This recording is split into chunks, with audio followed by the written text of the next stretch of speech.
Le musée du Quai Branly nous convie à un grand voyage.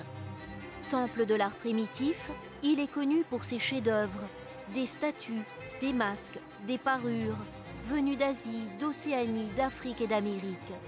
10 ans après sa création, le musée nous révèle un nouveau trésor.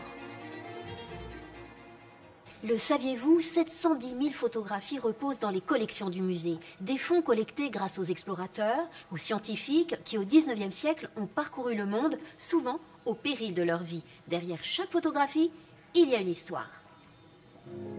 Dans ces boîtes, les toutes premières photographies prises hors d'Europe au fil des expéditions lointaines au cours du XIXe siècle. Ces clichés racontent avec précision des instants qui n'existent dans aucun livre. Le roi Denis du Gabon en 1860, le passage d'un train au Darjeeling, le gardien d'un temple indien, les danses de Papouasie-Nouvelle-Guinée, témoignages rares mais flous, car le temps de pause était à l'époque très long. Beaucoup, en fait, au début, font de la photographie pour passer le temps. Et c'est le cas chez les marins. Ce qui est intéressant dans ces années-là, c'est qu'ils partent évidemment sur des longs voyages.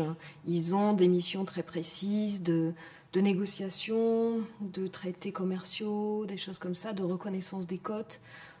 Tout un travail précis, mais qui leur laisse beaucoup de temps libre. Ils vont amener des photographies qui vont devenir des pièces importantes, très historiques, mais elles ne sont pas forcément réalisées au début dans ce but-là. Dans ces fonds, bien plus que des photos, des destins, comme ici Jules Crevaux, surnommé l'explorateur aux pieds nus. En 1882, il mourra victime d'une attaque d'Indiens du Brésil. Même si elles ne sont pas exposées, les photographies tiennent un rôle important dans le musée. Elles sont un outil de compréhension indispensable pour les chercheurs. On a l'impression qu'elle veille. Oui. Hein, elle veille sur son monde.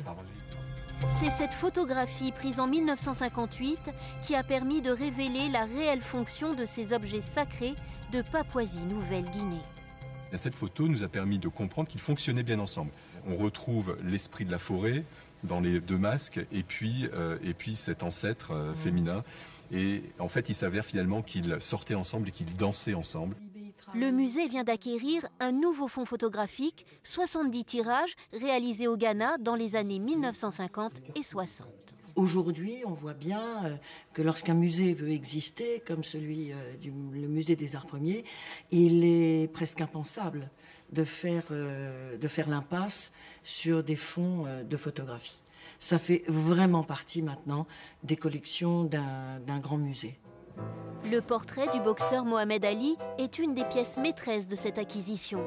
Dorénavant, le musée souhaite mettre en valeur l'expression artistique de photographes contemporains.